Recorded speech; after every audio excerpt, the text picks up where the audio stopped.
আসসালামু আলাইকুম রহমতুল্লাহি ওয়া বারাকাতুহু। সম্মানিত দর্শক, অবশেষে আমরা দেখতে পেলাম ফেসবুক, ইউটিউবে যে ইসলাম ধর্ম বাংলাদেশের সংবিধান থেকে রাষ্ট্রধর্ম ইসলামকে সরিয়ে দিতে যে অশোক কুমার একটি রায় আবেদন করেছে, সেই অশোক কুমারের মেয়ে ইসলাম গ্রহণ করেছে। কথাটা শুনে আসলে অনেক ভালো লাগছে, কিন্তু সত্যি কি ওনার মেয়ে কতটুকু সত্য তা আমাদের অবশ্যই জানা নেই। কিন্তু সম্মানিত দর্শক, যুগে যুগে ইসলাম বিরোধী মানুষ এই পৃথিবীতে সৃষ্টি হয়েছে। যিনি অশোক কুমার দাস এই ইসলামের বিরুদ্ধে সংবিধান থেকে রাষ্ট্রধর্ম ইসলামকে খারিজ করতে চায়, ওনার পক্ষে কিন্তু কিছু মুসলমান নামধারী ব্যক্তি রয়েছে যাদের প্ররোচনায় কিন্তু এই সব কাজ করা হচ্ছে। তো সম্মানিত দর্শক, যদি ইসলাম ধর্মকে খারিজ করা হয় বাংলাদেশের সংবিধান থেকে, তাহলে কি ক্ষতি হবে জানেন? অনেক কিছু ক্ষতি হবে আমাদের।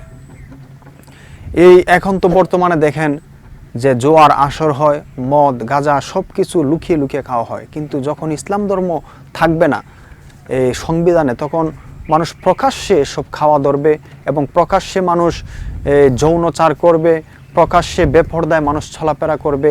ইসলাম ধর্ম অবশ্যই ছিল, আছে, কিয়ামত আগ পর্যন্ত এই বাংলাদেশের সংবিধানে রাষ্ট্রধর্ম ইসলাম অবশ্যই থাকবে এবং প্রতিটা মুসলমানের উচিত এই ইসলাম ধর্ম নিয়ে আন্দোলন করা, যেন রাষ্ট্রধর্ম ইসলাম অবশ্যই থাকে। তো সম্মানিত দর্শক, যারা এইসব কাজ করছে আসলে তারা বুঝে না, প্রতিটি মানুষকেই কিন্তু মৃত্যুর স্বাদ গ্রহণ করতে হবে, 3.5 হাত কবরে অবশ্যই আমাদেরকে যেতে হবে। তো যারা ইসলামের বিরুদ্ধে করছে, একবার নিজেকে চিন্তা করুন যে আমি তো একজন মুসলমান এবং আমাকে তো একদিন মৃত্যুবরণ করতে হবে, তাহলে কেন আমরা এই ইসলাম বিরোধিতা করব এবং কেন একজন হিন্দু মানুষকে দিয়ে এইসব কাজ করাবো? তো আমি আরও খুশি হয়েছি যে ওনার মেয়ে ইসলাম ধর্ম গ্রহণ করেছে। কথাটা কতটুকু বাস্তব আসলে আমাদের জানা নেই। তো যদি ইসলাম ধর্ম গ্রহণ করে থাকে তাহলে তো অবশ্যই ভালো, আলহামদুলিল্লাহ। তো সম্মানিত দর্শক, আমাদের একটি কথা লম্বা করব না, অবশ্যই আমরা এই ইসলামের পক্ষে সবসময় থাকবো। আমাদেরকে মৃত্যুর কথা স্মরণ করতে হবে। আমরা রাষ্ট্রধর্ম ইসলামকে কিভাবে টিকিয়ে রাখা যায়, ঐক্যবদ্ধভাবে প্রতিটা মুসলমানকে দিতে হবে সবাইকে।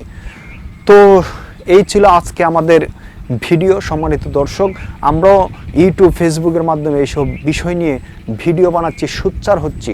সবাই অবশ্যই ইসলামের পথে থাকবেন, রাষ্ট্রধর্ম ইসলামের জন্য সবাই কাজ করে যাবেন এবং সংবিধানে যেন এই রাষ্ট্রধর্ম ইসলাম খারিজ না হয় সেই বিষয়ে অবশ্যই আমাদের সোচ্চার থাকতে হবে।